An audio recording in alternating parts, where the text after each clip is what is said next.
Dozens of San Francisco's biggest buildings could be at risk of collapse in a massive earthquake. Kim Bastida is here now with an alarming USGS report just uncovered by the New York Times. Ken? Place a marble on the floor of any apartment inside 301 Mission Street in downtown San Francisco. Set it down on any flat surface. Then let go. The marble will roll on its own toward the northwest wall. It has been doing this since before most residents knew there was a problem. In 2026, it is still rolling. 6 inches. That was the number stamped on every engineering report. The total amount Millennium Tower was predicted to settle over its entire lifetime. The building has sunk 18 inches. The top corner leans 28 inches off plumb. A $100 million, 9-year engineering rescue was declared complete in August 2025, and it corrected the lean by approximately 2 inches. Then, in late 2025, monitoring data revealed something nobody predicted. The center of the foundation had begun to move in a direction no model had accounted for. This is not a story about a building that is falling. It is the story of a building that is failing in slow motion, in a city that has known about it for 9 years. The building they sold as a landmark. 301 Mission Street sits in the south of Market District of downtown San Francisco, on land that 2 centuries ago was part of San Francisco Bay. It is reclaimed shoreline. The $350 million development was opened to residents on April 23, 2009. At 58 stories and 645 feet tall, it was the tallest residential building west of the Mississippi River at the time of its completion. The building contains 419 residential units across 2 towers, the primary 58-story condominium Skyscraper, and an 11-story companion tower on the northeast end of the property. Resident services included a private concierge, access to a 20,000 square foot owners club level with a private lounge, wine cellar, and fitness center. Interiors were designed by Jabu Puschelberg. The development included a private spa and valet parking. Joe Montana lived here. Hedge fund principals and tech executives were among the buyers. The late venture capitalist Tom Perkins paid close to $20 million for his penthouse. The building sold out completely, generating $750 million in total sales by 2013, a 25% return on development costs. One penthouse sold for $13 million in December 2016.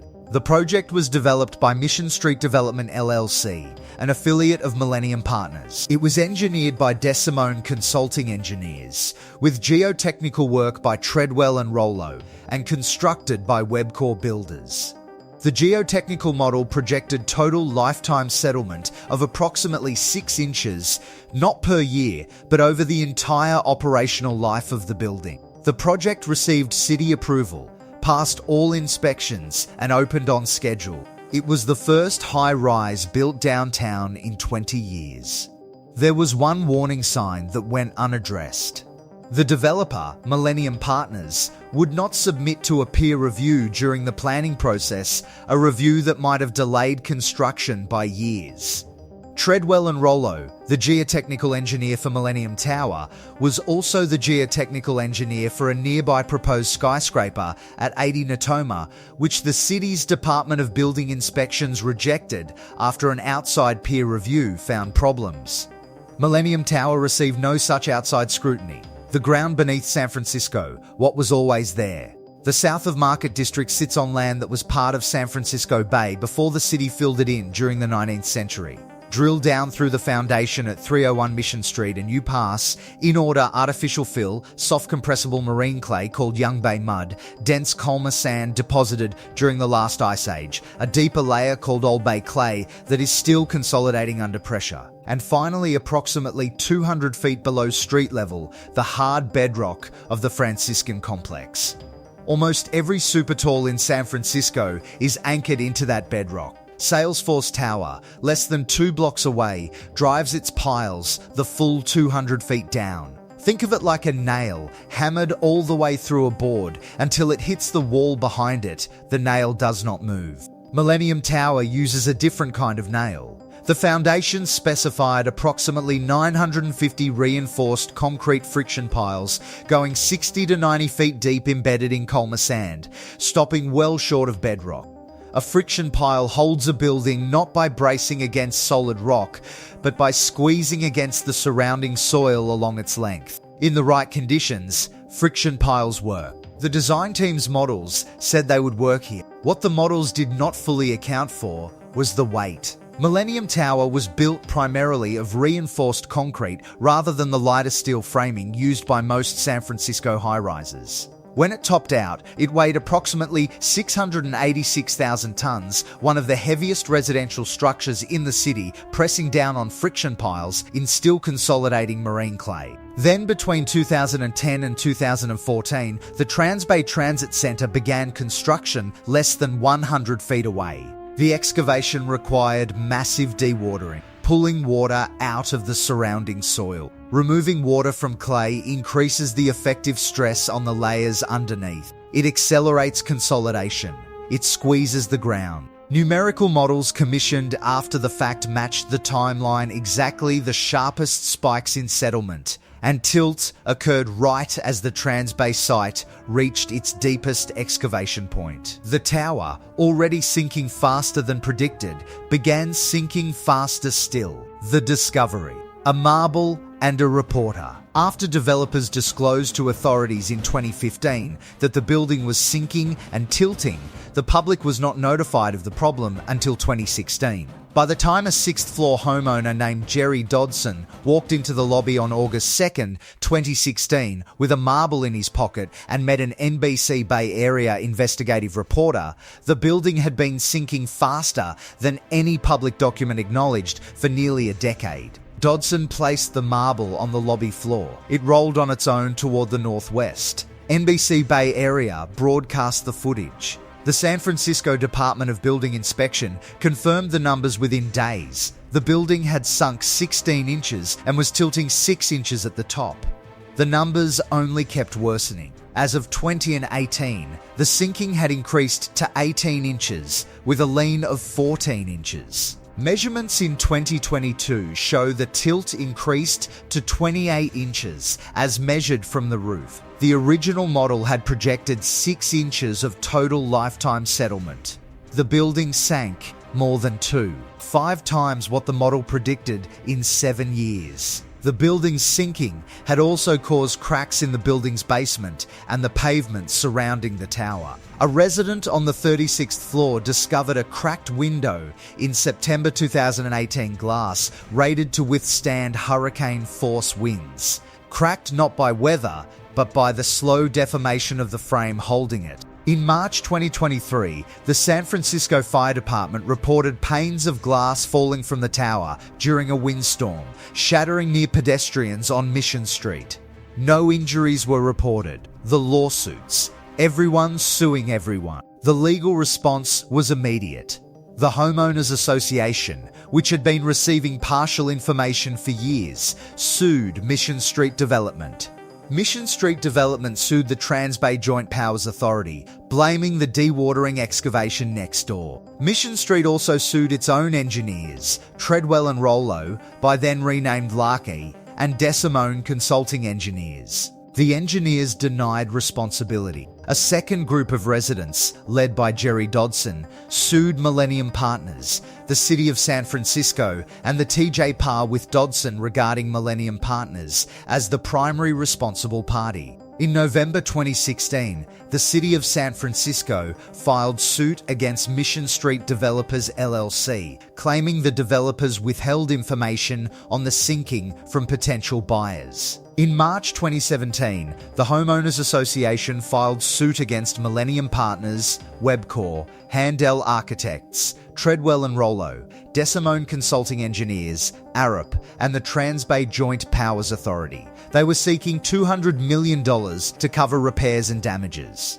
Internal documents subpoenaed by residents' attorneys revealed early debates within the development team over pile depth and cost-saving measures. By 2020, the legal standoff forced all parties to the table. The developer agreed to fund $100 million for a repair effort, including $30 million from taxpayers via the Trans-Bay Joint Powers Authority. The lawsuits were consolidated into a global agreement. Questions about oversight and accountability were left unresolved. The $100 million fix and why it didn't work. The engineer hired to save Millennium Tower was Ron Hamburger's senior principal at Simpson Gumpertz and Heger, one of the most respected forensic structural engineers in the United States.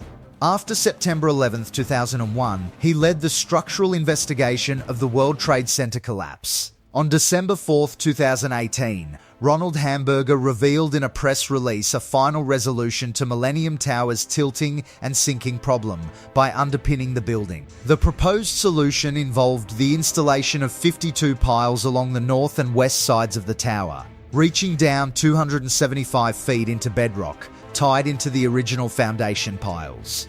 Work began in November 2020. Within months, monitoring data showed the tower was sinking faster during the rescue than it had been before. The drilling itself, the vibrations and redistribution of stress around the existing friction pile system was destabilizing the very foundation the new piles were trying to save. The repair project was halted in August 2021 after monitoring indicated that the building had unexpectedly sunk an additional inch on the Fremont Street side after 39 of the 52 piles were installed. The 1-inch drop translates to an additional 5 inches of lean on the 58th floor. In August 2022, San Francisco building officials agreed to a scaled-down plan to allow engineers to do the work needed to support one corner of the building. The revised plan relies on just 18 piles sunk to bedrock, instead of the original 52, to anchor the high-rise to bedrock on the two sides where it leans and tilts the most, on Mission and Fremont Streets. Pile installation finished in May 2023. Load transfer and monitoring continued for 2 more years. Hamburger had publicly forecast 4 inches of tilt correction within the first 6 months of operation. The fix was completed in June 2023 and was able to immediately arrest the increased leaning and even reverse the lean by 1 4-inch and then a full inch in 2023. As of June 2025, total lean correction achieved was approximately 2 inches against a remaining lean of roughly 28 inches. The $100 million fix delivered approximately a quarter of what its own designer predicted and did not stop the underlying consolidation of the building's foundation. The designer of the fix project, Ron Hamburger, told NBC Bay Area in a statement that the northwest corner is now stable and cannot sink more. That has resulted in a 1/4 of an inch of improvement in the settlement at the northwest corner. He stated the fix is expected to continue to reverse more tilt over time, but not at the rate the model predicted, because of unexpected soil response.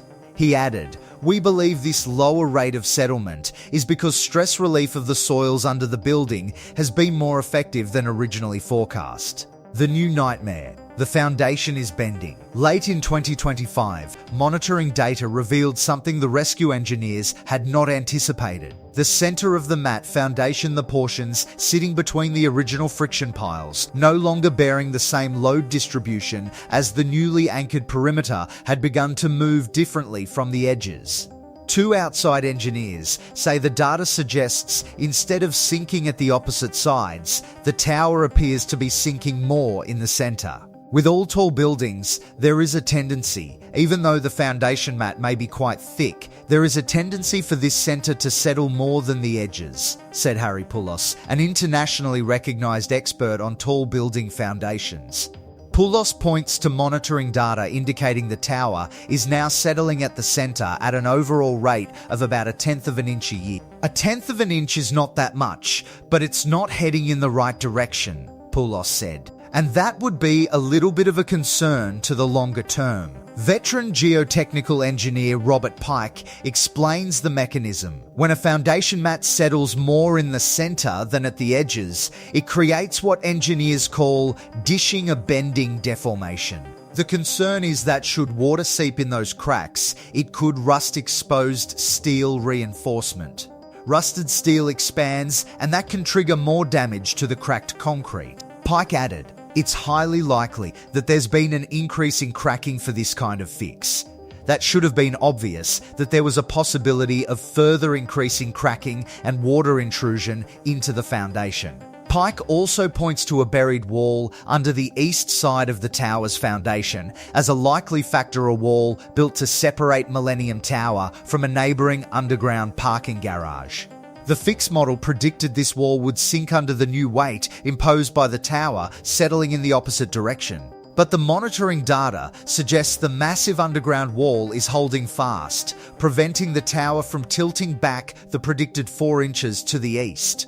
One more variable the model got wrong. The building is no longer just sinking and tilting, it may now be bending. Every corrective action in this building's history has produced a new problem. The dewatering next door accelerated the sinking. The pile drilling accelerated the tilting. The perimeter fix appears to now be accelerating the bending. What it is like to live inside. Jerry Dodson's marble still rolls. Residents still report doors that will not close because the frames are no longer square. Cracks that were patched have reopened in drywall around door frames and corners. Basement walls and parking levels show their own fractures.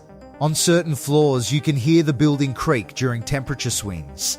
At the upper levels, the vertical lines inside apartments, door frames, window mullions, the edges of cabinets no longer align with the verticals of the city visible outside the glass. The Homeowners Association has tape lines on the floors of common areas to track movement. The financial consequences are measurable. By 2021, sale prices had crashed 30 to 50%. Units that sold for $5 million were trading for $2 to $3 million. Craig Ramsey, who paid $13 million for the penthouse in December 2016, convinced the fix would restore value, is sitting on an asset worth a fraction of his purchase price. As of 2026, the discount has not closed. As of June 2025, the lien had been further reduced an additional inch to a total of 2 inches, but market uncertainty remains with the tower still leaning about 28 inches, and recent sales of condo units reflecting a steep loss for the original owners. The fact that costly units are selling at all, and that banks are now willing to underwrite mortgages for said units, points to some institutional confidence in the building's future, but the residents living inside may not entirely share that optimism. The engineering lesson, a number that was wrong. The original sin at Millennium Tower was not incompetence. The geotechnical engineers at Treadwell and Rollo were not operating outside professional standards in 2005. Friction pile foundations on Colma sand were not considered reckless under the assumptions that governed the design at the time. The original sin was a number that was wrong, and a decision made on the basis of that number. The belief that a computer model of the ground is the same thing as the ground. That a projection of 6 inches of lifetime settlement on land reclaimed from a bay is a promise rather than an estimate. That the cost difference between 90 feet and 200 feet of pile depth on a project generating $750 million in sales is a line item rather than a commitment. The pattern that followed is documented precisely. The dewatering next door accelerated the sinking. The original pile drilling during the repair accelerated the tilting, forcing the redesign from 52 piles to 18. The perimeter fix has now introduced a new unanticipated deformation in the foundation center.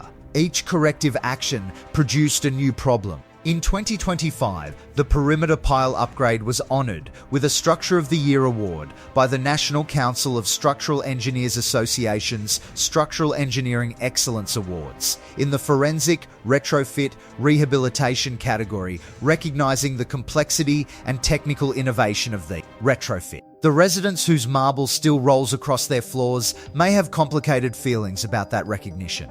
Millennium Tower stands today as 645 feet of reinforced concrete on reclaimed bay mud, tilting 28 inches toward the northwest. Having received a $100 million rescue that delivered 2 inches of correction, now exhibiting dishing behaviour at its foundation centre that no model predicted, and with no clear path to completing what the fix started. The marble is still rolling. The building is still settling. And the ground beneath San Francisco, the ground that was always a bay floor before it was a city, is still doing exactly what geology has always done, moving.